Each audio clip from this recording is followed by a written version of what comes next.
Are you a podcaster? Maybe you've got that big idea and you're looking for a network to join. The multi-award-winning Ozcast Network can get your content to eyes and ears all over the world. Join now for the first month free, and you could be featuring this sound at the beginning of your podcast. Ozcast.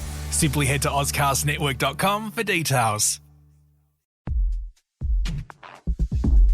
Okay, everyone, we have a lot to discuss, and I'm going to dive straight into it. I want to kick this off with Deal Down Under. There are a few things to discuss that are very Australia-specific in this episode, and the major one, of course, is the iPhone reserve and pickup. Now, to me, this is the best thing Apple did for iPhone 10 in Australia, and yourself, Nick, what do you reckon about this? Yeah, it worked out pretty well for me. So, I'll just, I guess, jump into why and how. So you sort of mentioned in our last podcast, because it's well documented, how I try to get an iPhone and didn't actually work out for me. It was like going to be a surprise, and anyway, it didn't work out. So in the sort of last podcast, you mentioned that this was like, I knew about it, but I hadn't really considered doing it myself. And then you asked me.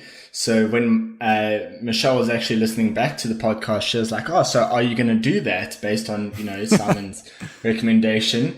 And then I hadn't considered, because I was quite happy to keep the money, and I'd like come to terms with the fact that I wasn't going to get it yet. And then once she was on board with it, then I was like, "Oh, okay, cool, I'll get it." So woke up really early on Saturday morning.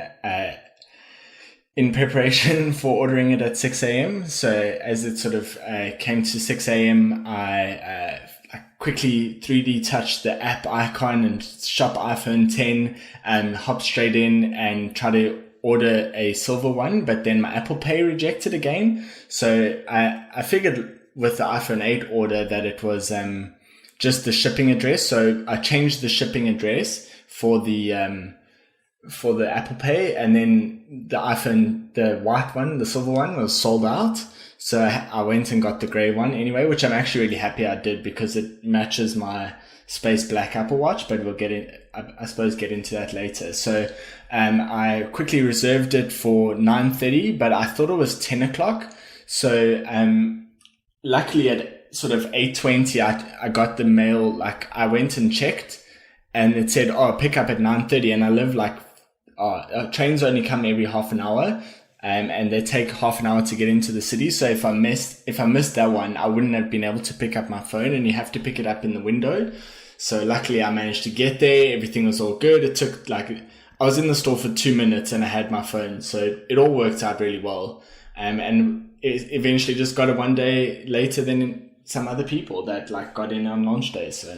And what was different about this was that usually with Nick's surprise purchases, he sends me a photo of an item in a bag. I've kind of guess what it is. But I had jumped on Twitter that morning and I saw that you mentioned that you had one, and I completely lost my shit. So I didn't actually, I'd kind of put the whole reserve and pickup thing out of my mind at the time when we were talking about it. I thought, yes, this is cool, but I just thought, okay, no, I'm still waiting for my order to come. It's not going to be possible. I live too far away.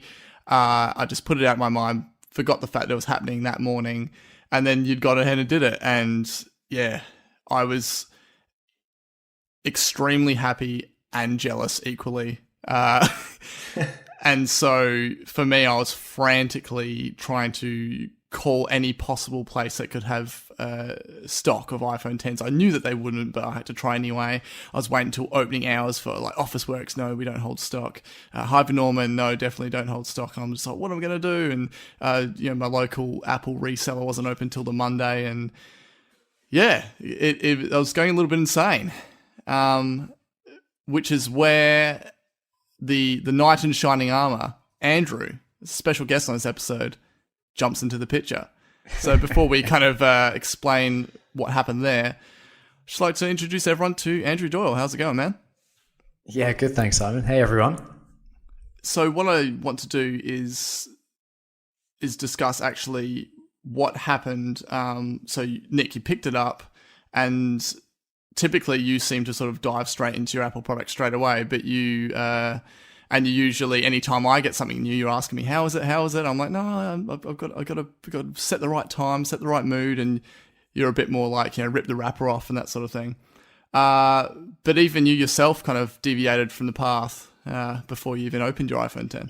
Yeah, see, this is a super weird one because it wasn't even like there's a reason why it took longer than I wanted it to. And then there's a reason why I didn't even drive straight in. So like on the way home, I was walking to a train station. I passed the Sydney Microsoft store and it was empty. There was literally no one in the store. And I just come from a buzzing Apple store, but Microsoft store was empty. And every time I pass there, like I'm always intrigued by the VR stuff and like the racing game setup that they've got there.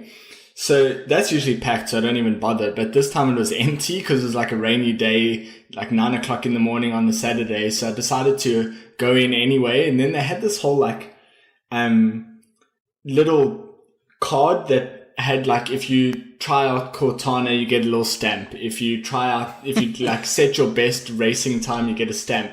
So anyway, there were like 6 things on the card that I ended up spending the next like hour filling up, trying out Cortana and drawing 3D objects and I don't know. So anyway, I was messing around at the Apple store, which kind of took long. But then the worst part was when I got home, like I had some issues syncing over my Apple Watch because the old story was that you had to unpair your Apple Watch to back it up to your phone.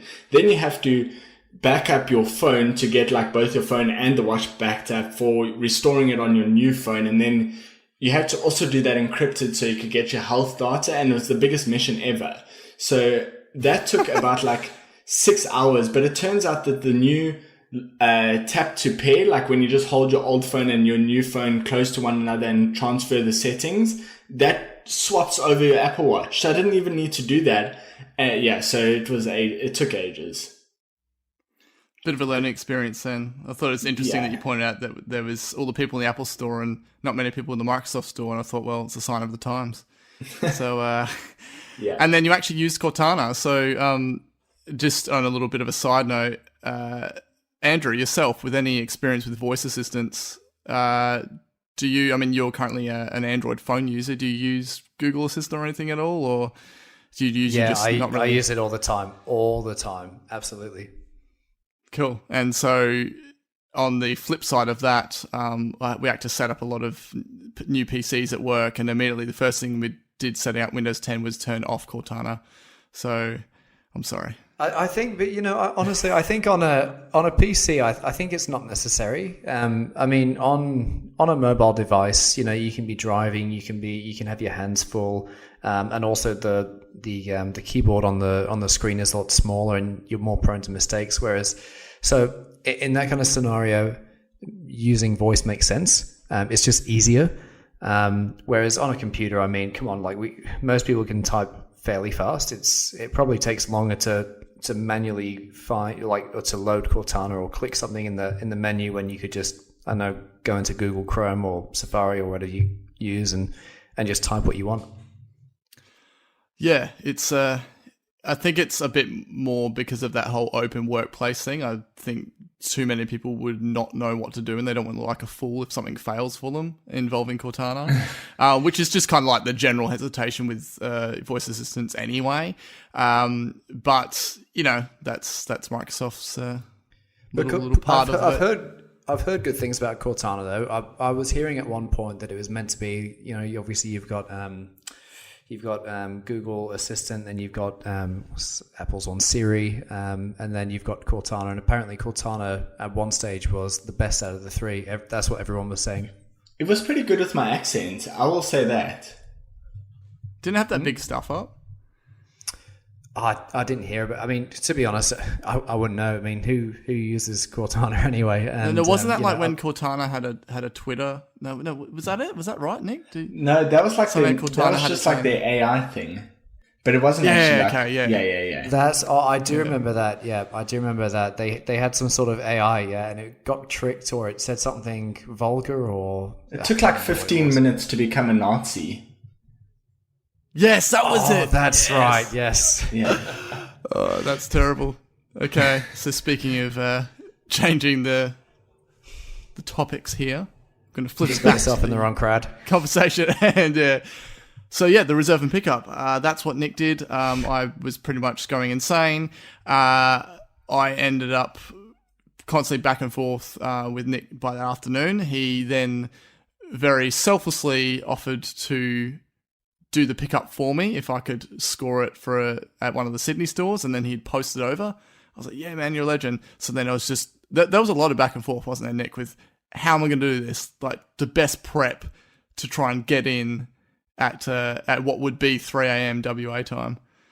Yeah, I will say you really wanted to be like properly prepared. I think, yeah, you had done like a whole test run, and then the iPhone 8 didn't ask you to reserve a time because they have lots of stock, and then you're like, yeah, but what about the time? And it was like very specific questions, you know, trying to figure out exactly the exact process without any flinching, how you will do it in the morning.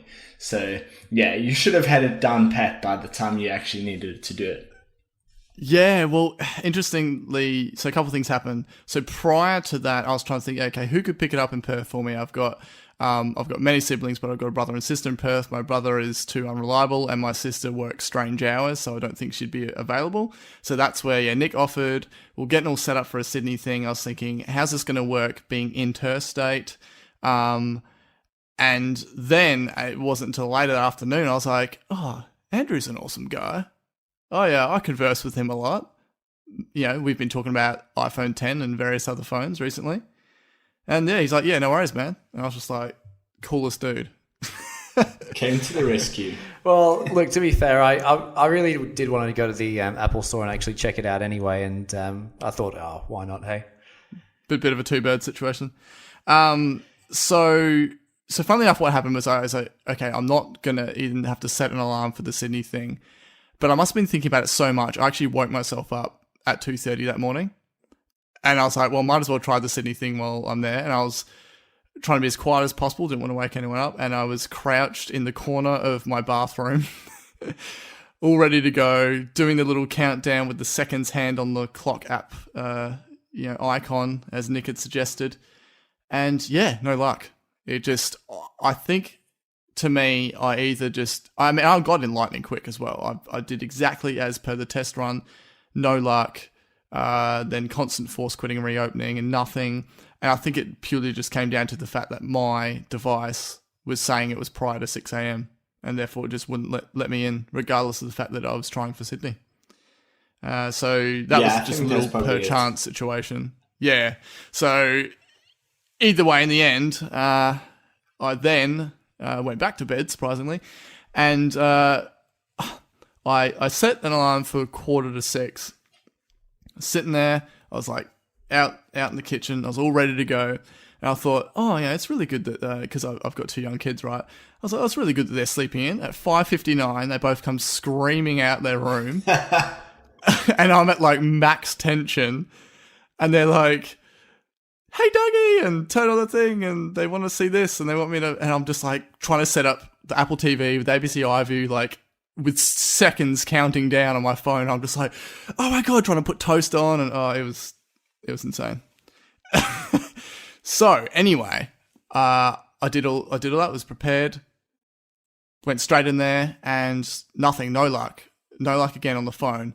And then like with the iPhone pre-order, I then switched devices. iPad let me in, and this was a minute past. Got straight in. I had to actually set the store again because it there seems to be differentiation between Apple Store on iPhone and iPad. Got straight in there. Sweet, done. Set the time for Andrew and I discussed prior. Set it for a midday pickup. So yeah, secured the order, set the pickup. All good. And then I spent, and that was 6 a.m. I didn't want to be like phoning up Andrew, being like, hey man. So I sent you a message, and I was just like patiently waiting over the next few hours for you to wake up. I was like, what if he never wakes up? I was like, what if I can't get hold of him? What if he died? Yeah, what if he died? How quick can I get? Oh God, how inconsiderate could you be? You died on you die on a day like this. It was anyway. I thank both you guys very much, for Nick for putting himself out there to begin with anyway, and then for Andrew for following up with the idea of a WA pickup.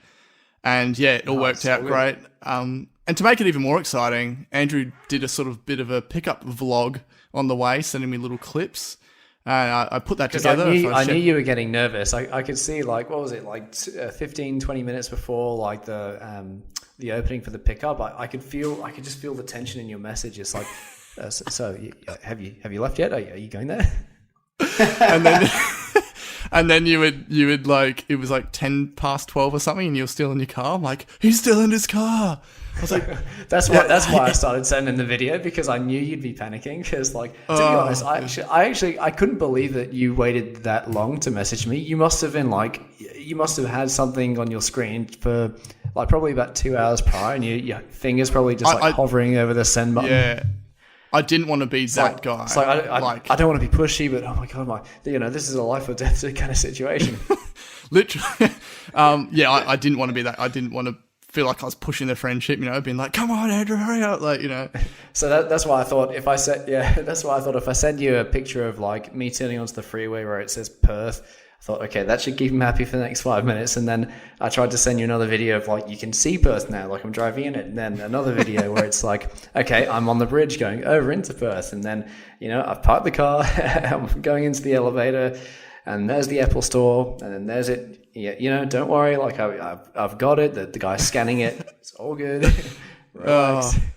Yeah, no, it was awesome. It's the first experience for me, and I'll call you up in 2 years when you have to pick up the next phone for me. 2 years, not the next one. Oh well, yeah, actually, yeah, depends. Did you mainly choose an Android user so that you wouldn't have to worry about your device like never actually getting shipped? Was that the ultimate deciding factor?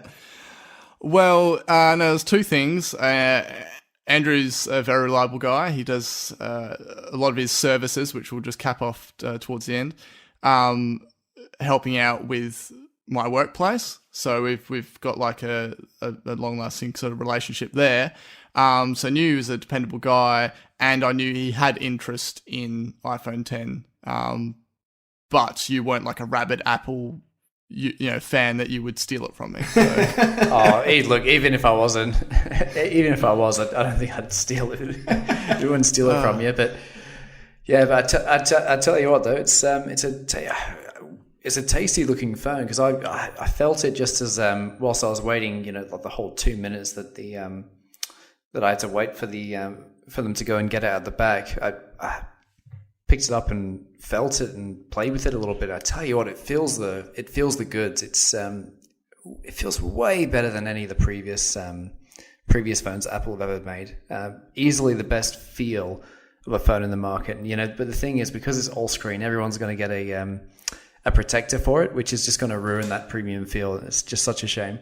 Well, I'm currently going caseless and protectorless, so that for me is the biggest surprise. I even like, because I was when you got your iPad, I was a bit like quite harsh on your need to take care of it. Yeah, so but I was worse when I got my iPhone 10 because I don't have Apple Care yet, but I hadn't bought my case yet, so I was laying it down so gently. In fact, I barely used it the first day. I was just using my iPhone 7 Plus still, because I was just like, well, that has the case, so everything that's not on the couch, I'm still going to use my 7 Plus. And when I got a case the next day, but it was like an underutilized phone for a little while.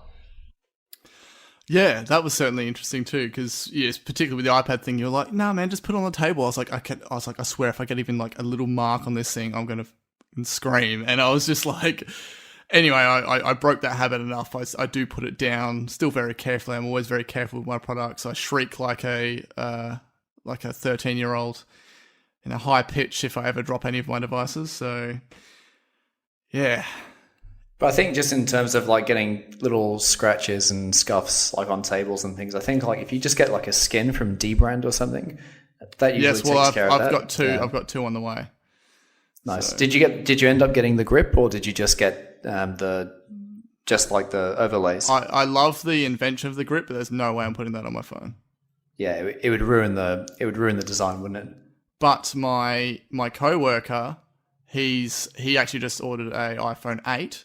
And he ordered a D-brand grip. So he's just going to be throwing that thing everywhere. Yeah, why not? Yeah. So, Andrew, I'm keen to get your thoughts on the iPhone and, Yeah, so like my sort of first question would be, coming from Android, you're obviously used to OLED displays, but my first impression when I touched it in store was like, it just looks like the display is stuck right, like there's no glass, it's just right there. And so that's what makes the notch fade away for me. So what were your thoughts on the 10? Look, I hear a lot of people, I've seen a lot of people complain about the notch, but it's obviously an essential part of the phone. And the way that Apple have, just kind of had the top of the screen flowing around it, I think it's nice. It's, it's functional, it's necessary, but they've done it in a way that I think still looks good. And, most of that stuff in the top anyway, like where the notch is, it's dead space. And, they filled the gaps with, the like the signal, the battery life, or time, whatever. So it, if anything, it actually feels dead space anyway. So I think it's fine. I really like the design of the phone. I think it's beautiful. That's exactly how our argument with that is, that people are knocking the notch. It's like they are actually using space where rival devices aren't. So your latest Samsung Galaxy has a medium-sized bezel at the top that's about the height of the notch, but they're not doing anything with that space. So it's kind of like... Yeah. It's funny, people were praising the S8. I mean, whilst I'm an Android guy, I've never really been a fan of Samsung's phones. I don't know why. Maybe it's the skins that they use or the quality of the handsets themselves, but it's always felt a bit cheap, and especially for the price point that you pay for them as well. Yeah. And especially in the early days, like I always see the Galaxies as, they were blatantly ripping off the iPhone with some of their designs. Especially the first few models that they had. It was it was like they were trying to it was like they were trying to make it as obvious as possible where they got their inspiration from. No attempt to hide whatsoever, or just do something to make it just different enough so that you can't just say, I think honestly in the beginning they were counting on people buying the Galaxy handsets thinking that they were buying an iPhone, and Yeah, because they did look that similar. But yeah, people were praising the S8 on its design, like, oh, it's edge to edge, but it's not. Like what Apple has done is actually edge to edge. Like there's nothing there. Like there's no bezel at all, but there is on the top and on the bottom of the S8. So exactly. So what phone are you actually using at the moment? So at the moment, I'm using a Sony Xperia X. Which you'd like to point out, you said to me, like, hey, look, iPhone didn't do X first. I was like, well, it's called 10 then.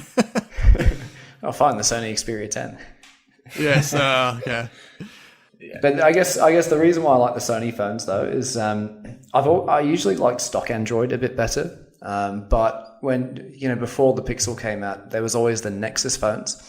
And they were good, but like they never had a premium feel or anything like that. The cameras are always a bit kind of cheap. Sony's skin is kind of the closest you can get to stock Android. It's classy. They in my opinion, they're a bit boxy in the design, but they made the most beautiful phones, I thought. And I really liked some little things like the fingerprint scanner is actually on the power button, which is on the right of the phone. So literally as you're touching that power button to wake it up, it unlocks straight away, very similar to the way that the old iPhones kind of work when you press the the button on the chin, the home button. Yes. And it unlocks the phone immediately. Which I thought that was something that maybe Apple could have done in the iPhone 10. They could have put Touch ID on the power button, and even if that had made the phone thicker, well, at least that I would have been happy with that as a trade-off, because even then it would have kind of compensated for that notch in the camera. It would have made the phone flush. Well, it turns out after the fact that they weren't even ever considering putting it on the rear, which I was very much against anyway.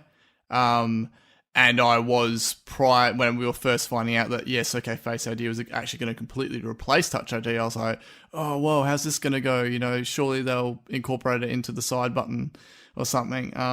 But yeah, they didn't. Face ID is the replacement. And Nick and I will definitely discuss that in depth after this part. Yeah. For me, if it had Touch ID, it would be the perfect phone, basically.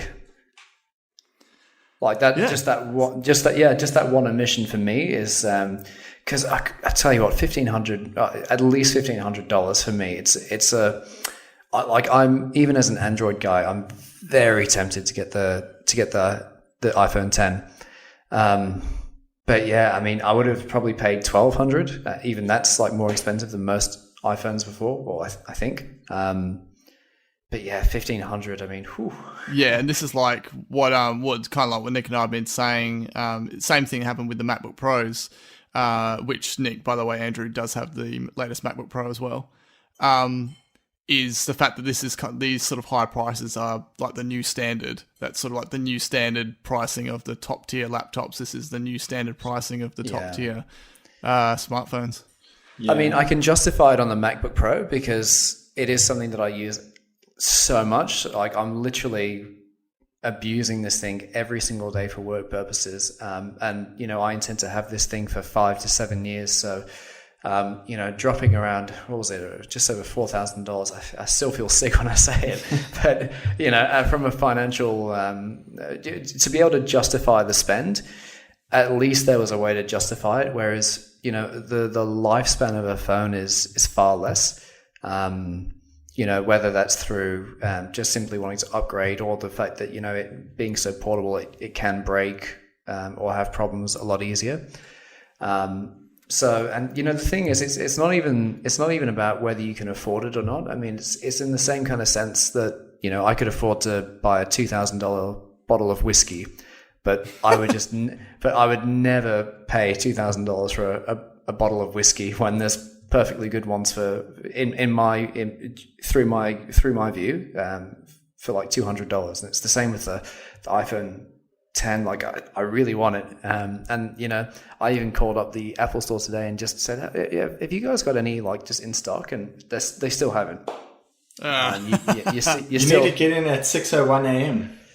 So close. Yeah. Someone will give you No, Nick. You know what we need to do? We need to reserve pickup one for him. Pay upon pickup. That would probably work because actually when I picked yours up, Simon, if they had one there, I think there was if they had one there right in front of me and said, okay, there you are, sir, whatever it is, 15, was it 1579, yeah. 50, oh god, 1579. It's not even 15. Yeah, it's basically $1,600. There you go, sir. Open your wallet. There was probably a 90% chance, 90% I was going to be like, yeah, all right. So close, Nick. So do you find that the longer time goes by, the less likely you are to purchase? Because with me, with the iPad, in the first month, I was almost ready to purchase about 30 times, basically every day. And now it's only once a week that I actually intend to buy it. So it's kind of diminished over the past couple of months. Yeah, for sure. I mean, when you see it about to come out, I think it's just you want to have in those first couple of weeks, there's that honeymoon period where you kind of want to be the guy that's you've got it first. So you're in a coffee shop or whatever, and you're flicking through on your iPhone 10, and you've got people like, oh, is that the new iPhone? I know it sounds pathetic, but let's be honest, that's how we all think. I don't know what you're talking about. I have no desire to be one of the first guys with it. Says the earliest adopter out of the three. I was first in line for AirPods at the Sydney store, so don't take my word for it. That was amazing. If you haven't heard that episode, Andrew, I'm convinced Nick was the first in Australia to get AirPods. Well, I was the first in line in Sydney, and it was daylight savings time, so definitely would have been ahead of the other stores. Okay, so just to wrap up my experience, you then, I had to wait that extra day because it was a Sunday pickup, wait till the next day for you to post it. I was like, come on, Ozpost, don't let us down now, you've let down a lot of people recently. And arrived next day, set to where I was working. I saw the van rock up, and I'm pretty sure I nearly gave the driver a heart attack. I busted out there, and he was trying to take it down the side out the back to where all these kind of welders and everything are. I'm just in my head, I was like, don't let grab your hands, get on it. And I just like ran out there. I was like, is that for Simon? Is that for Simon? He's like, he's still like, he's like, yes. And then I'm like, that's me. And he threw it at me. And I was like, thanks. And I just ran back in and good thing I stuffed it full of bubble wrap. Yes, yeah. And then and that was very impressive. Andrew took extra care with the wrapping process, so that was great. And then I opened it up. I just opened up the outer seal, opened up the box, showed a few people, hey, this is it. And I was like, I'm not going to touch it till I get home. And Nick's like, what are you doing, man? He's like, what's wrong with you? He's like, what kind of Apple fan are you? I'm like, I would have set it up on the spot. Yes. And I was like, I'm the type of Apple fan that's going to want to get home, make sure everything's clean, no noise. Light some candles. Yes, yeah. It's a very romantic, angelic process. I didn't quite work out that way, though. I got home. I was like, I'm going to wait till after dinner. I couldn't wait. Started undoing it. Kids left the back door open. There were flies buzzing everywhere. And they were both screaming at me to turn the Apple TV on. So it wasn't quite as angelic as I wanted. How did you get your watch synced over to your new phone? Oh, okay. Yeah, so I unpaired it. You went with my old method.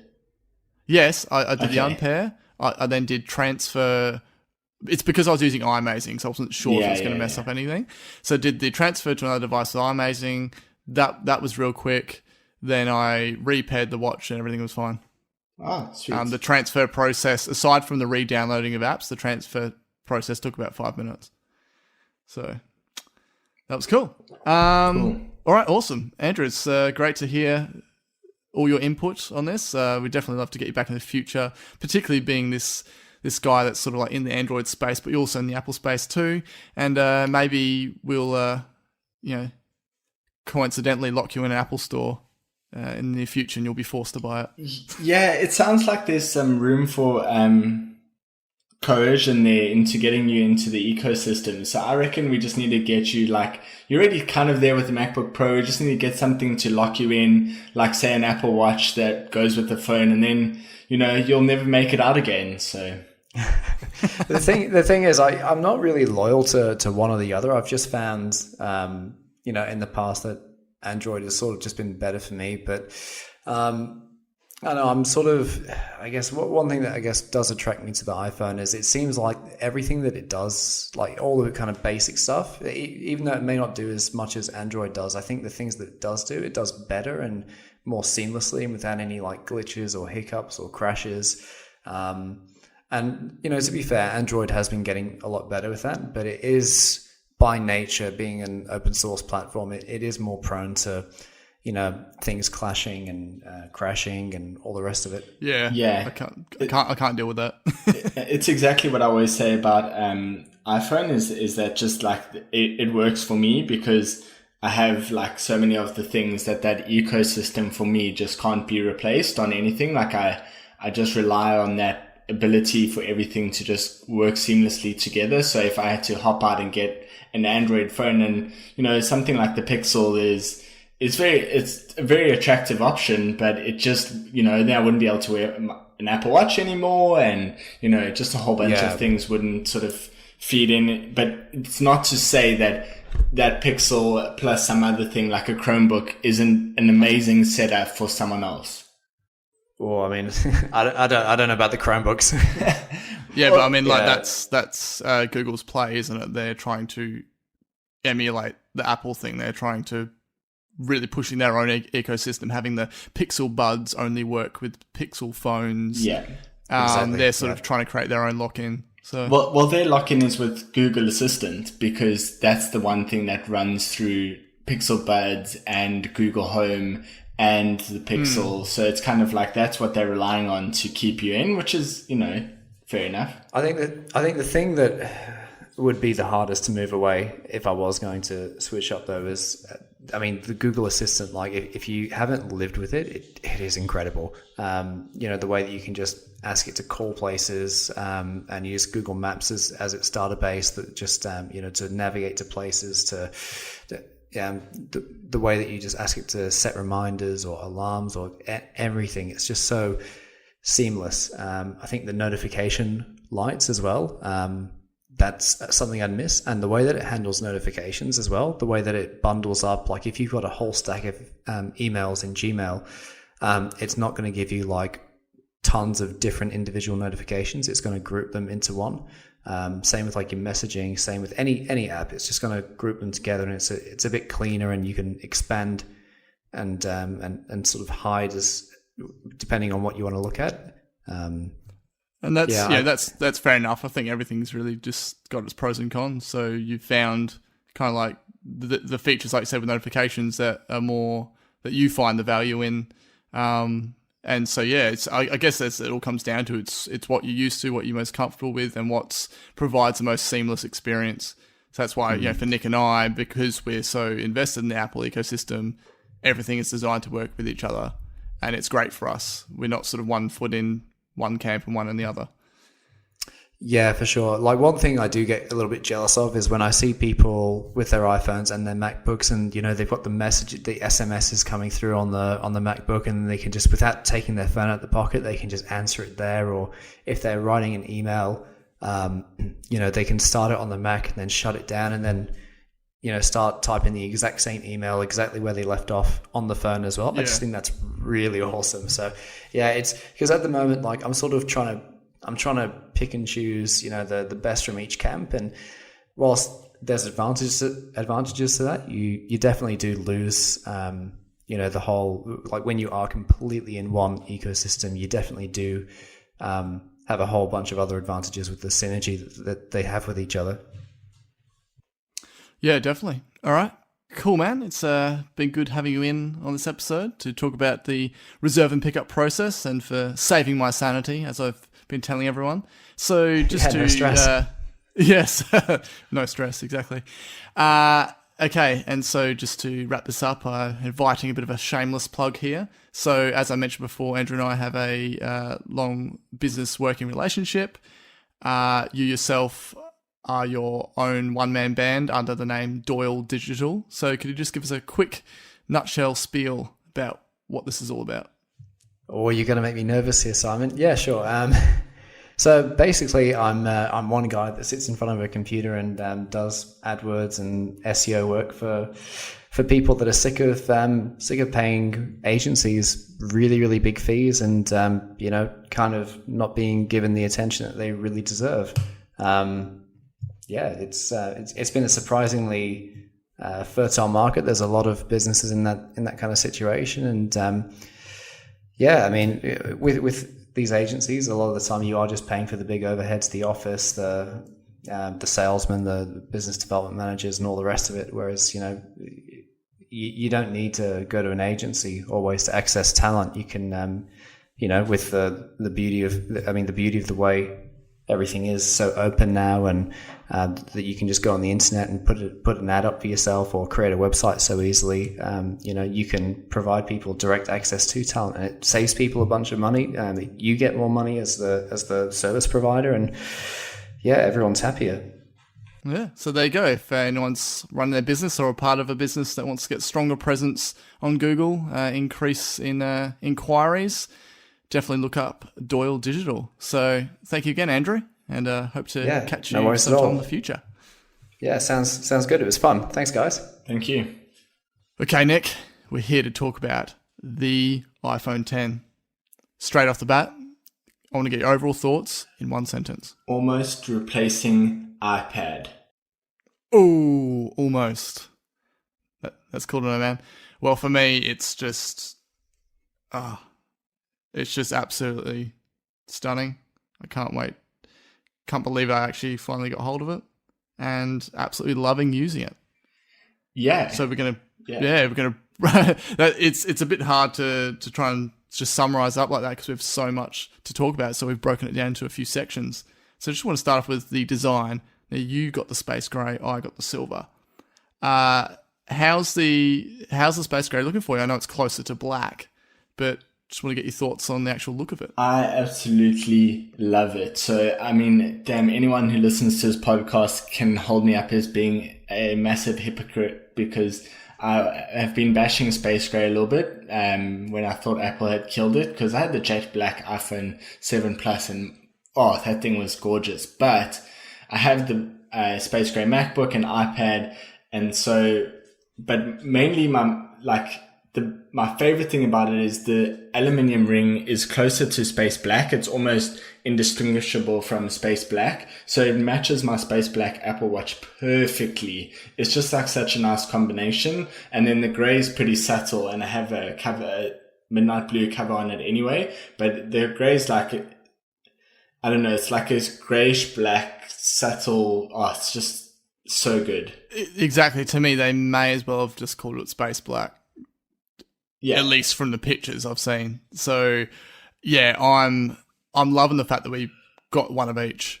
I'm so glad that I went with the silver. I love having the stainless steel around the edge. It just looks so awesome. It's great to finally not have very obvious antenna lines as well, like I had prior with the 6S. And yeah, just this. I mean, the back it's like a very light grey, but it's pretty much white. And just seeing it catch the light every time is amazing. And as I said, no case, no skin at the moment.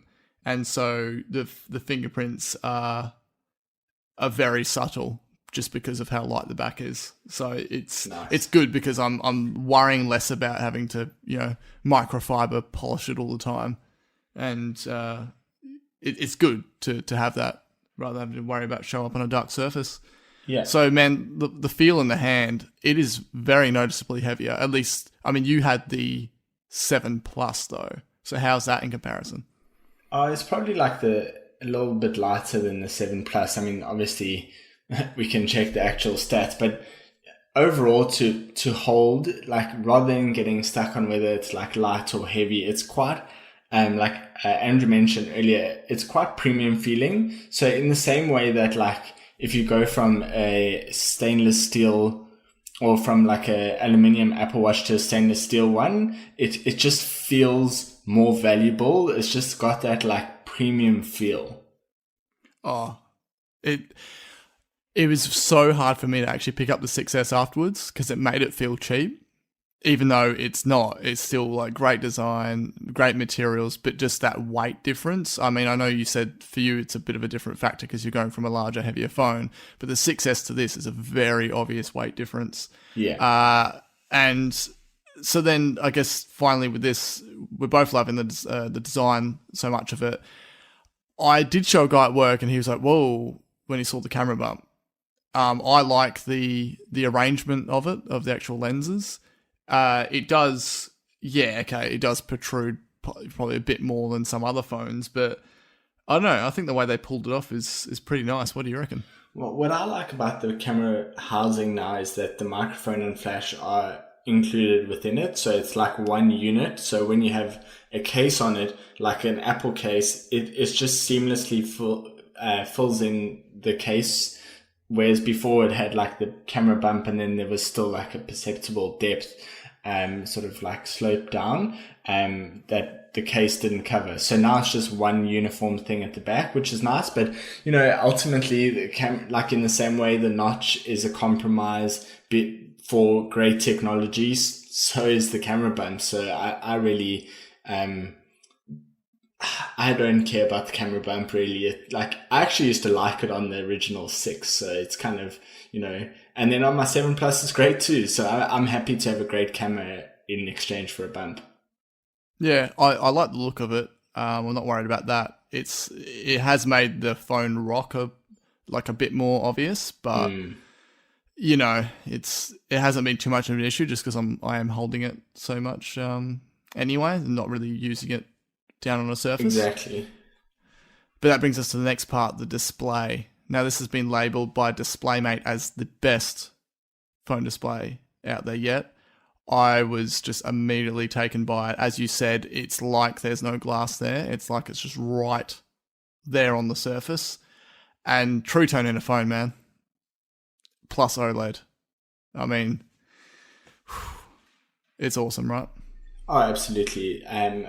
I've spoken before, and we've spoken before about how, secondary technologies that aren't pixels per inch that Apple's been pushing in their displays for the past few years, True Tone, ProMotion, yeah, so many like, wide color gamuts, all of these things have led to like this iPhone 10 display, which it's amazing. As you say, that like the True Tone, it just, it makes it feel so natural, so real. See, like, do you remember way back in the day where they used to put like, a sticker over the phone display that shows what the phone would look like on, like it would have like the apps and stuff. Like that's kind of what this looks like. This vibrance, it's just right in your face. It just is amazing. It's like so vibrant, so clear, straight onto the glass. It's great. Oh, 100%. I'm so glad they brought True Tone here. And yeah, it has been a slight jealous point for me with Android phones having had OLED for so long, but they did struggle a fair bit in the beginning with earlier kind of versions of OLED. So I just love what Apple have managed to incorporate here. It's great having blacks that are real black. And yes, Apple did give the heads up there is, a slight blue hue when you put on an angle. Seemingly not as extreme as the one on the Pixel 2 XL. But yeah, I can see it slightly. It's not really an issue. Yeah, it was probably when I used the phone for the first minute, I realized, and then I was like, oh, what's going on here? And then I've never noticed it ever again. And I've looked for it. I've thought to myself, well, I know when I picked up the Pixel, I was really worried about the blue hue. And then when I first got this phone, I was a little bit like, just off angle, I thought, oh, that's a bit weird. And then I've never noticed it again. And I've actively tilted and barely been able to see because True Tone warms up the display anyway, you're kind of getting this balance from that. Yeah. Mm-hmm. Yeah. Yeah. So as I said, we know it's there, but it's not very obvious, which is also the notch, the thing that Samsung have been ripping on so much. Everyone is saying, oh my God, this notch is disgusting. How could Apple design something like this? This is the worst thing ever. Man, like you even said yourself, you forgot it was there. Yeah, that's actually a fact. This is actually probably the best way I could describe what happened with the notch. So I saw I saw someone post a workflow, the workflow app, like a workflow that when you take a screenshot, it will apply the border of so it'll apply the border of the iPhone 10 to an image, the screenshot image, so that you can post it and it looks like an actual photo of the phone, including the actual phone, right? Yeah, so it's kind of like a mask over the image. So I was testing out this workflow and I was like, man, what the hell's going on with this workflow? It's got this like, I thought it was I thought like the boundary was not showing properly because the notch showed up and I was like, what's going on here? But it turns out that was just my phone. Like that was the actual notch on the phone. But to be fair, it was at like 5 o'clock in the morning while the room was dark. So all I saw was my bright display. And then so I will admit that what I thought was the image's notch was just my notch. Now, I only use, the main thing I was concerned with the notch was in landscape and not portraitscape. And yeah. I love that we've coined that. It's a thing. It's a thing. Yeah. And yeah, anytime I've viewed videos in landscape, as I mentioned prior episode, by default, it's not actually filling the screen. So you immediately don't even see the notch at all. But I do love just zooming in video to feel the rounded edges. The viewing experience of that. I never watched videos in landscape that much, generally on my phone, but it just feels really nice to do that. But even then, just viewing, you're going through your photos and just zooming in and feeling the edges when you're holding it in portraitscape. There's something about just bringing it right to the edge. That's that I feel like if there was that pseudo bezel at the top, it would just completely kill the feel of it. Yeah. It's really cool. I think that I'm so happy that the notch exists. Well, we should actually rather speak about the ears, right? Because the notch exists for a purpose. it's actually that, as you said earlier, Apple's reclaimed the bunny ears as like extra space. That's utilized rather than, so if we look at like what those ears allow, like constant, sort of like monitoring of your status, like the constant status bar that doesn't obstruct the actual app. And then, really getting that immersive feeling when you zoom into a picture and it fills the whole display. And, it's actually visually really impressive. And no carrier by Yes. default. So good. So good. You did bump into a bit of a notch frustration, which wasn't the actual notch itself, but an app. That was with Instagram. Wow, they have a really poor implementation. I've only noticed it in the stories. I haven't actually looked otherwise, but yeah, so I can only comment. If you're in an Instagram story and you turn up the volume slider indicator is behind the notch. So you can only see when it's like 0 to 10% when it's changing, and when it's like 90 to 100%. 90 to 100, yeah. It's the worst. Yeah. I haven't had too many frustrations. There's just been ones where some apps are optimized for iPhone 10, but they haven't quite allowed enough space from the top or the bottom. Same thing with Instagram. If you go to add a comment in Instagram, the actual comment is right, only just very slightly above the indicator bar, the home indicator. So, and I found, so Instagram's a bit of a culprit here. And Facebook, sometimes when you post something and then you got to like, cross off the pop-up that comes up afterwards, and it's a bit too far up in the corner, and the actual hit target is a bit not where it should be. So, but then again, Facebook still haven't made a 10.5 inch iPad appropriate app, so meh. The one thing that I will actually say about the notch, which I only found out yesterday, is the notch is tappable. So while you could always tap the status bar to scroll to the top, and you noted that you have to do it twice in Safari and once in any other sort of table-like view. So I was amazed by this. You can actually just tap the notch and it will scroll to the top or replicate that. So you can also swipe down from the notch, like from the center, and you'll get your notification center. So it's completely interactive. It just doesn't have pixels on it. Yeah, just not where the earpiece is. Cause but just to the sides. And that was cool. And I keep using it all the time since pointing that out. But the big one as well, we've covered the notch, and that now the other major factor, which so many people just did not hold good faith in, and that is Face ID. The setup of this was just so fast. How did it go for you? Oh, it's lightning quick. You just roll your head around twice and it's set up. It's really. I've tried to help a few people set up Touch ID, and they get frustrated after tapping 20 times and then going, oh, okay, now just move your thumb, and then you have to tap it again 20 times. So I can imagine that so many more people actually use biometric authentication with Face ID. So mostly from what I've seen, a lot of these tech reviewers and just general users are really liking Face ID. Some of them are trying to break it and just doing a lot of silly things. A couple of people, it doesn't seem to be quite working for, whether that's actual, a faulty device or not. We're not sure. But how's the actual success rate been for you? It's been pretty good. I don't really have any complaints. It's great.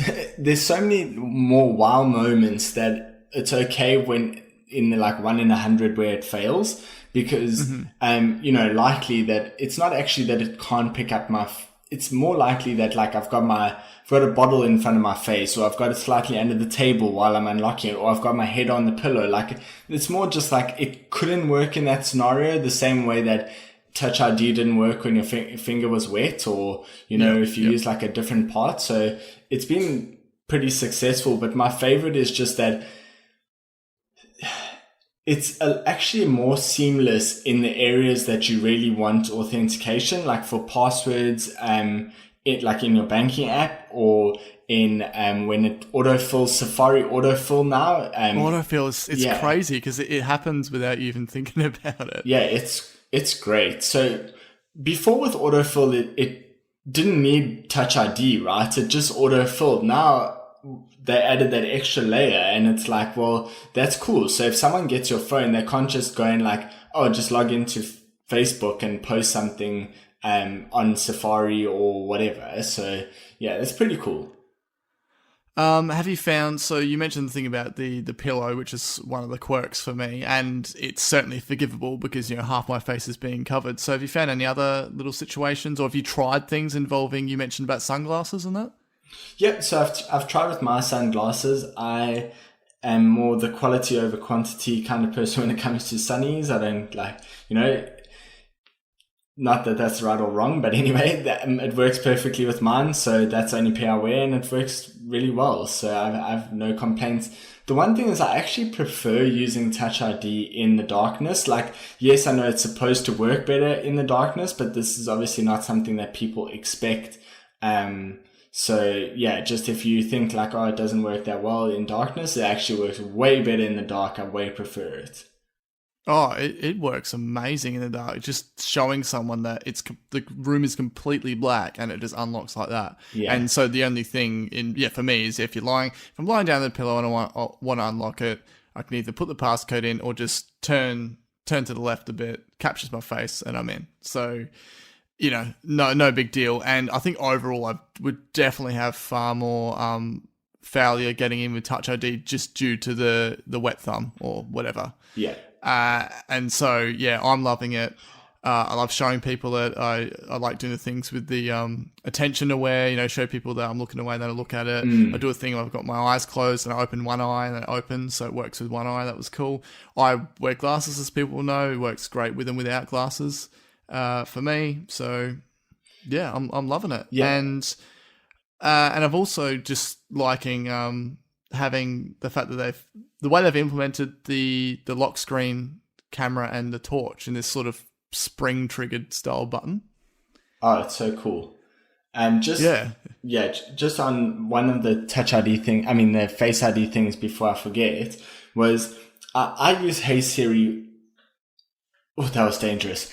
A lot, all the time. And I've always hated having to say it and then put my thumb on the home button because I'm like very rarely holding the phone that way if I'm saying those words.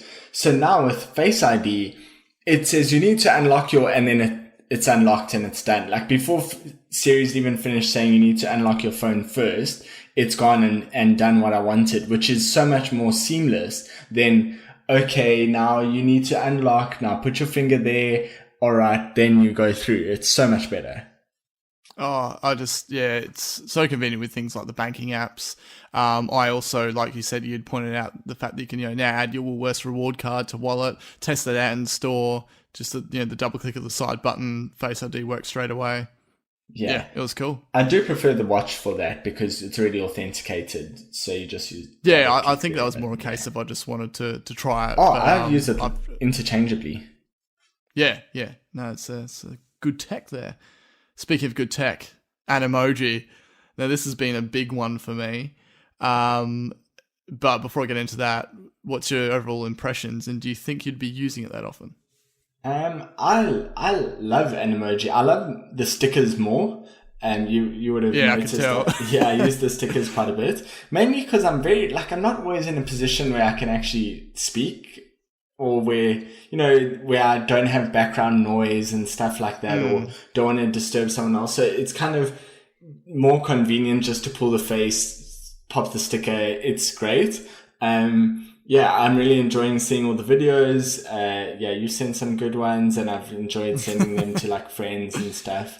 So they're great. I actually love Animoji, and my favorite thing has been Animoji karaoke. Just to go back onto the low light though, Animoji uses the camera more than the IR stuff that Face ID uses. Yep. So you will actually need light for Animoji to work better. So all I did was turn up my brightness on my phone, and that sort of compensated for the lack of light in the room. Yeah, I did notice that, but yeah, I just love how responsive it is and how smooth the actual 3D animations are.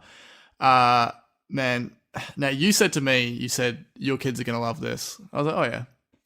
I showed them once. They're friggin' obsessed. Like they will literally throw absolute tantrums if I put it away. And when I get up in the morning and they see my phone, they're like, puppy, and they're just.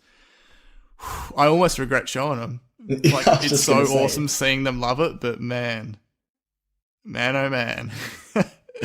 So yeah, I love using it. It's really great to just see how like once you can see that they realize that their face is doing what what they're saying and how they're moving is reflected upon the phone screen. Yeah, it's great. So big thumbs up for that. Just beware if you have young kids. They'll latch onto it.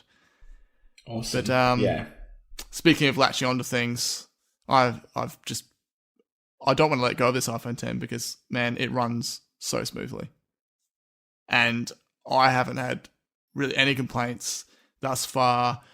I did say on 6S that my Notes app was just gone real sluggish. Notes app on this is near perfect. That's probably the only app that kind of jumps around a bit. But everything other than that, it's cool, man. What do you reckon? The performance is insane. It's so blisteringly quick. Now, I never had any issues with my 7 Plus. It never slowed down. It was fantastic. But it's partly the gestures. Like, we'll get into the gestures later. But it's partly just that they're so fluid. But it's kind of interrelated. Because the phone can perform, those gestures are so quick and feel great, but because you just swipe, like on the bottom, you just swipe back and you're in the app, it's just instant. It's so quick. It is amazing. And, it's just like, and sort of, that OLED display, like coming into the battery life.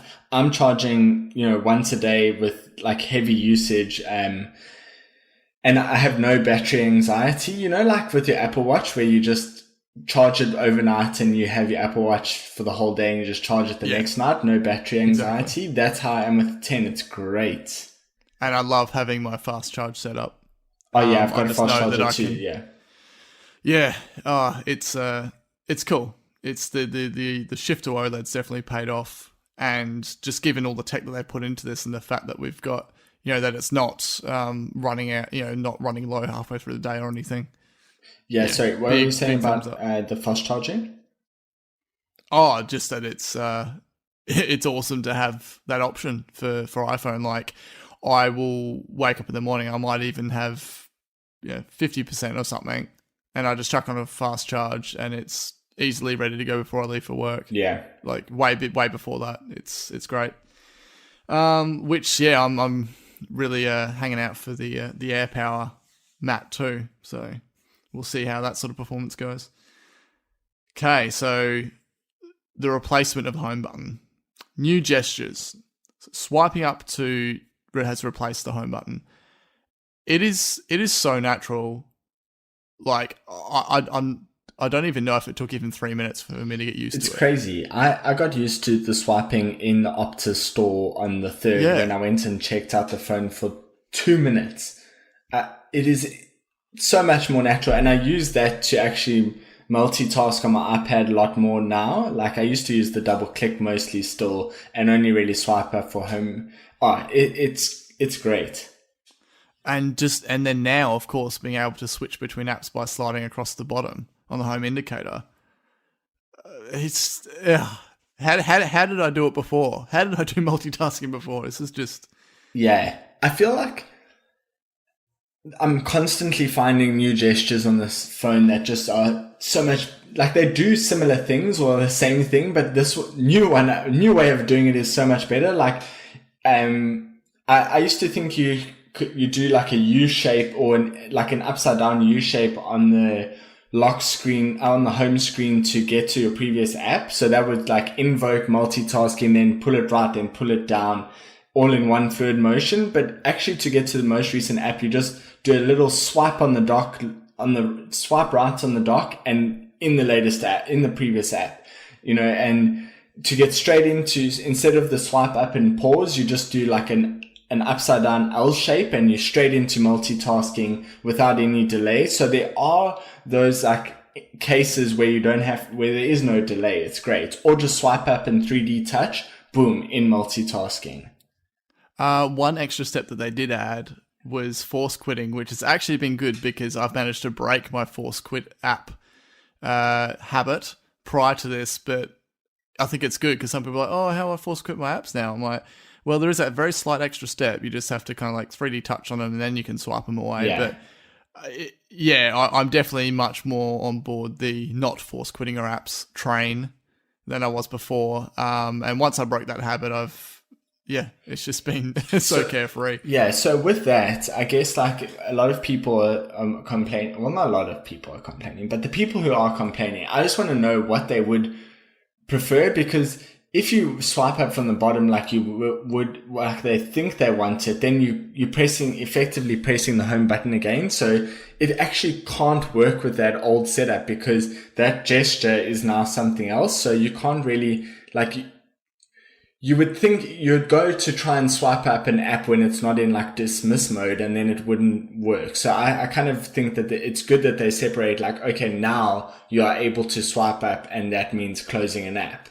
instead of home button. Because because there's so many areas where that swipe up is actually still replacing the home button. Like it's more than just going back to the home screen. So if your app's on wiggle mode to delete, there is a little done button to make it clear. But if you're a power user, you just swipe up like you normally would and straight out of wiggle mode, and like same as pressing a home button. If you're on like your 5th app page and you want to get back to the first one, swipe up from the bottom and you're straight back into the first home page. So it's great. I became so used to swiping up that then I went to, change over my success to give to my mum, and I just was immediately kept invoking Control Center, just because I wasn't even using the home button. Yeah. It just has become that normal to me that I can't wait for a Face ID enabled iPad Pro. So could be on the cards there. But one thing I do want to point out, which I don't think is as big a negative as people make it out to be, but it still doesn't seem quite right to me, is Control Center. It's just that kind of cramp up to reach it. I find I'm often actually using my other hand to pull it down. So how's that been working for you? Yeah, I've been getting used to it, which I suppose is not ideal. But I did find that once I wasn't so aware of trying to avoid the notch to pull down, that it does work better. But I usually hold my phone with the pinky underneath the phone, which I'm sure a lot of people do. And if I do that, then I have to really struggle to get to the control center. Not really. Yeah. I don't know. I'm doing it now and it's not so bad. But if I just hold it... In comparison, though, to before. If I hold it normally, like as in with not my pinky at the bottom, then it's easy. But then it's more difficult to type. So it's just kind of like, I think that they've really like hit it out the park with a lot of things involving swiping and everything. This is probably just that one trade-off. So I welcome changes to that. I'm sure they feel frustrations that we do too, but ultimately I know sort of when designing like these end user things myself, sometimes you have to make a trade-off for like a grander sort of either like a philosophical idea of the way that it works. Like in this case, they say that the battery and the Wi-Fi and the Bluetooth toggles are there, so you should toggle there. Like there's that design philosophy, but at the same time, there's also the practical problem, which is, well, can't swipe up from the bottom anymore, so we've got to put it somewhere else, and where else would we put it? So it's just the physical size of it. Like if it were a smaller screen, it wouldn't be an issue. It's just the physical size of it. Interesting. Oh, yeah, you mean of the phone itself? Yeah. But I wouldn't want a smaller one. I think this size is great. Yep. So we could talk so much more about all this, but we'll be here forever. So I want to wrap it up with talking about the camera itself and, of course, portrait mode. Now, I've done a bit of testing, a bit of photos. Have you spent much time with the camera? Unfortunately not. So this weekend I hope to head out with the camera. I've done some low light photography, which I thought came out brilliantly well. That was really nice. Yeah, so I really enjoyed that. And then unfortunately, and I have tested out the rear portrait mode a little bit. Not as much as I'd like to, but I haven't tested the front pretty much at all. Like when I got the phone, I opened the front camera, sitting on my couch. It wasn't a great sort of use case, and I haven't tried it again. So I hope to get around to that like in the next couple of days or weeks, but yeah. So from what I can remember, portrait mode for the front-facing camera is still in beta. Is that right? I thought it was only portrait lighting that was in beta. Yeah. Yes. Yes. Okay. Yes, that sounds right. Yeah. And yeah, so it's been hit or miss with the front-facing camera involving portrait lighting. I haven't managed to get a good stage lighting one yet, which I was quite disappointed about just because I really wanted that to work. I want to test that out using the rear camera because I think I'll have a lot more success there. I definitely have seen that outside portrait lighting for the front-facing cameras definitely works a lot better. But yeah, just taking photos with the actual rear camera itself has been great. Just so much detail. Color looks excellent. Still a lot more testing to do. Did a bit of nighttime photos and stuff of like lights across water and that, and that was coming out pretty good. Tested out in some fireworks. That got a couple of good ones there. So yeah, definitely a lot more testing to do, a lot more to talk about in a future episode. Awesome. Yeah, I can't wait. Well, there you go. Our initial thoughts on iPhone 10. And I'd just like to add something else new for me to the end of this episode, and that is the 12 South BookBook Caddy Sack. So I didn't choose the dongle life, but the dongle life chose me.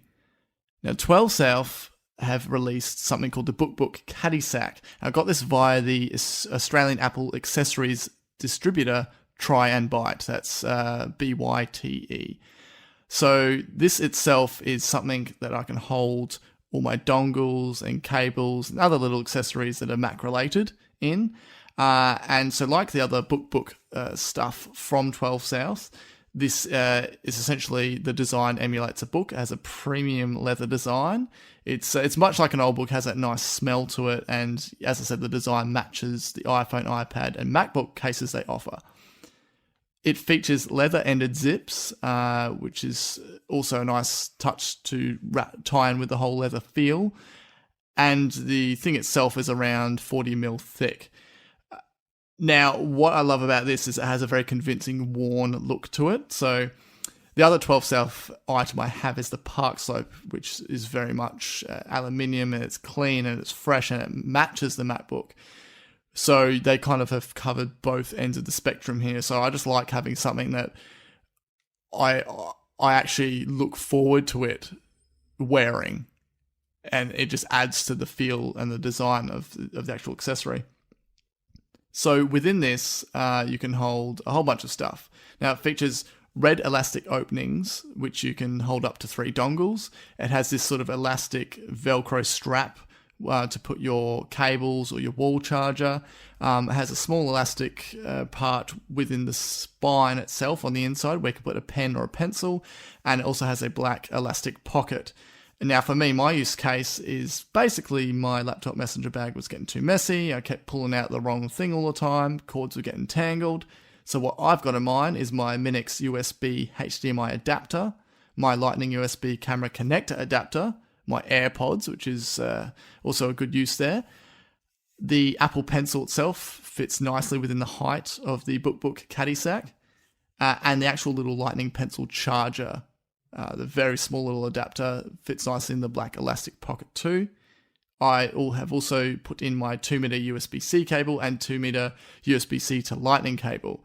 So I could have put my wall charger in there, but I switched between the two cables so often. I wanted to keep those together. The wall charger just goes in my laptop bag. So yeah, if you're having trouble, if you live in that dongle life and you just want to keep things neat and all in one place for peace of mind, I definitely recommend the 12 South BookBook Caddy Sack. So for any of us Australian listeners, go to tryandbyte.com.au. It's tryandbyte.com.au to purchase one for yourself. All right, Nick, that's the end of episode 39 of Apple Slice. If people would like to follow us, where can they find us? You can find us on Instagram at Apple Slice Podcast, on Twitter at Apple Slice AU, and on Facebook at facebook.com/Apple Slice Podcast. And of course, if you haven't subscribed already, we would really love it if you could. You could just get all this Apple action every fortnight in your player. So just search Apple Slice to find us, or visit appleslice.com.au for everything, including timestamps and show notes. So there you go, man. It's been a very iPhone-focused episode again. Plenty more to talk about in the future. And now we're just, again, as always, waiting for this HomePod release. Oh, I cannot wait. I'm trying to sell my Google Home at the moment to sell it to replace it. Yeah, to replace it with a Google Home Mini, just purely as a kitchen timer, and then get a 2 HomePod setup with different accounts signed in. And I can't wait because it's going to be another matching like space gray thing. So yeah, it's all going to be awesome. All right, awesome, man. Great having a chat as always, and another guest in the fold.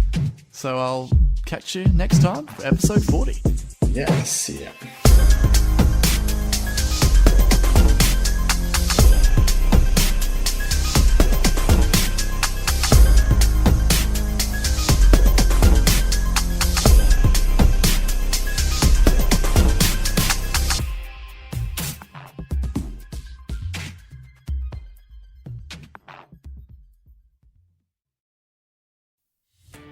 Are you a podcaster? Maybe you've got that big idea and you're looking for a network to join.